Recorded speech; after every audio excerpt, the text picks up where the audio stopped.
Hey guys, Dr. Mike Rosenfeld here with Renaissance Periodization and Juggernaut Training Systems, talking to you about a little bit of an issue. I don't want to call it a myth so much, but the concept of organic foods and whether or not they're a good idea to eat, not so good idea, what the realities are, or what the trade-offs are, or what the science says, etc. Definition-wise, we got to be clear on what we mean. It's actually a little bit difficult to understand what organic foods are. For a long time, there was not a clear definition with any government body. Now, some government bodies have come in and given relatively clear definitions, but they're not as clear as you would think. People say, organic is not the use of any pesticides. Well, some pesticides are actually allowed, because they're determined organic enough. But basically, food that doesn't use certain pesticides, especially very engineered ones, is generally termed organic, and we can leave it there for now, just a good, easy working definition. What are the benefits of organic eating? There are benefits. One, and this used to be more true than it is now, which is a little bit of a concern. I'll talk about that in a sec. If you eat organic, mostly you stay away from processed foods because most processed foods are conventionally farmed or derive their nutrients from conventionally farmed food. So if you eat organic, you're sticking mostly to whole foods, which is great, which has been proven to be really good for health. This used to be a bigger thing. Nowadays, they have organic peanut butter cups. They have organic potato chips. They have organic everything. They have organic soda, right? So you can actually be super unhealthy and still eat organic. So that benefit is now actually minimized, unfortunately. You do get lower pesticide exposure, especially if certain industrial kinds of pesticides. We'll talk about what that means in just a bit. So that's definitely a benefit. And in some ways, especially with agricultural runoff of those pesticides, there is an environmental benefit from eating organic. So some really good stuff. Not all good stuff. Unfortunately, here are some problems. So multiple reviews of the literature, some of them by the most prestigious medical bodies and scientific bodies in the world, Harvard Medical School, etc. They have done review articles in which they take all the research available that they can find on organic foods and their nutrition and their effect on health and the various nutritional composition of foods versus conventional food. They have found time and time again that organic doesn't produce statistically significant differences in nutritional value to conventional. That's right. Now, in some situations, some foods that are organic have more of some vitamins and minerals than others. But in other situations, and this is the baffling thing, conventionally farmed foods have more vitamins and minerals and various phytochemicals than organic foods, which is crazy, right? On the net balance, it's simply inaccurate to say that organic foods are more nutritious or healthier than conventional because they're not. It's a roughly equivalent effect. Now, some more problems. Because organic doesn't use certain pesticides and certain antibacterial agents as it gets its food from the farm to the grocery store, wherever you end up seeing it, the risk of bacterial infection from organic food is slightly higher. We've seen some situations like this with Chipotle and some various other restaurant chains that have had various contaminated foods because of their very laudable commitment to organic food, etc. But they've had some E. coli risks and other stuff, and bacterial risk does go up. There's a reason they spray these chemicals on the stuff, because some of the pests can actually kill you or put you in very ill health. As far as taste is concerned, I put this under problems, but people say one of the benefits of organic is good taste. That actually seems not to be true. In double-blinded taste tests with various individuals that they've done, most people can't tell if they're eating conventional or organic, or if they can tell, half the time they're wrong, or the food they prefer that tastes better, it's really 50-50. Now, there's a cheating way around this. Organic, because it doesn't usually have the transport life of the shelf life of conventional food, tends to be fresher.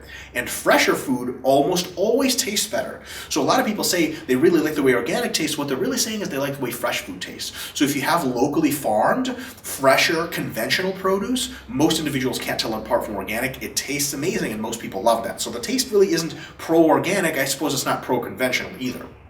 The pesticide risk. Okay, there is a benefit to organic, which is lower pesticide risk. How big of a risk is that? I'll put you this way.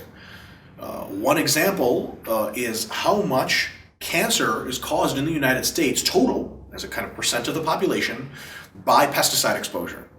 And that number, some statistic, is like an order of magnitude, like 5 or 10 times lower than the amount of cancer caused by the consumption of what's called caffeic acid, which is common in peanuts and a variety of other foods that are totally natural, totally organic.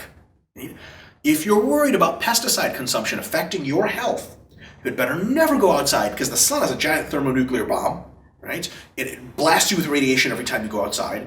You had better never use any kind of chemicals on your face. You had better not be drinking anything. There's chemicals all over. Pesticides, their total amount of risk to health is incredibly small. A lot of natural foods, literally natural ingredients, natural chemicals, have way bigger carcinogenic and other health risks. So if you're avoiding pesticide for the health risk, that's a laudable concern. It's totally fine. But the magnitude of the problem is tiny. And if the bacterial risk from organic foods is bigger, or the risk of just other natural elements is bigger, it might be a question as to why you're doing it. Here's where it gets to the purpose of trade-offs. Organic food is almost always more expensive, sometimes double the price or even more of conventional food. So if the price is this much bigger, but the benefit is either zero or negative in some cases, why are we pushing people to eat organic foods? And here's the deal.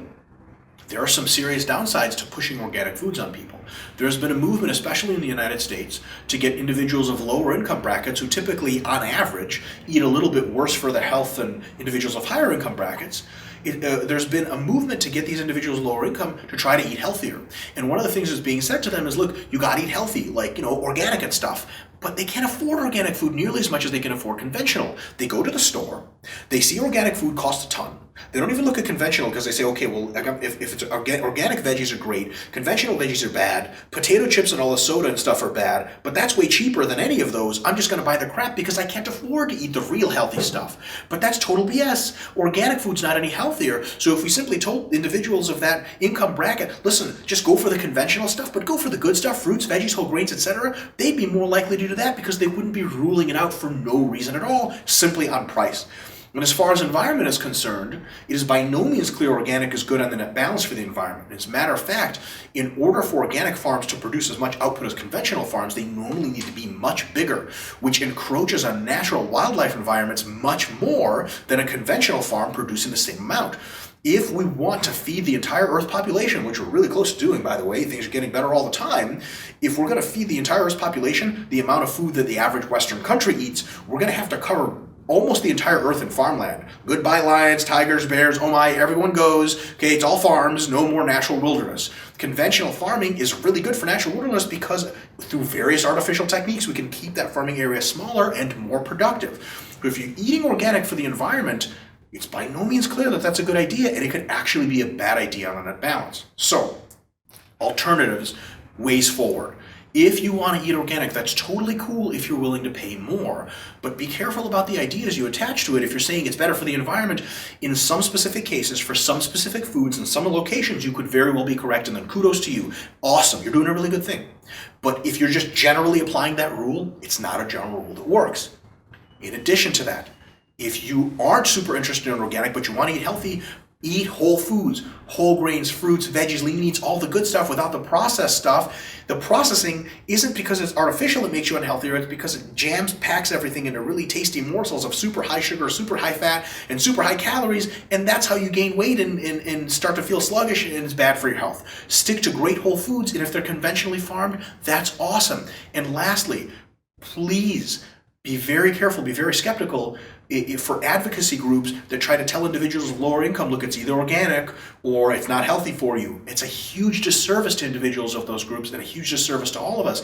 If we're trying to get everyone in the United States, everyone in the world to eat healthy at a reasonable income or a reasonable price, let's make sure they're eating conventional foods, conventionally farmed foods, which are affordable, whole foods that are great, and if they have an ability to buy organic, awesome. We don't want to push that at the expense of ruining people's health because it makes them choose a bad food altogether and forget all the whole foods. Whatever I say in this video, give it some thought. Always be skeptical. Thank you so much for tuning in. See you next time.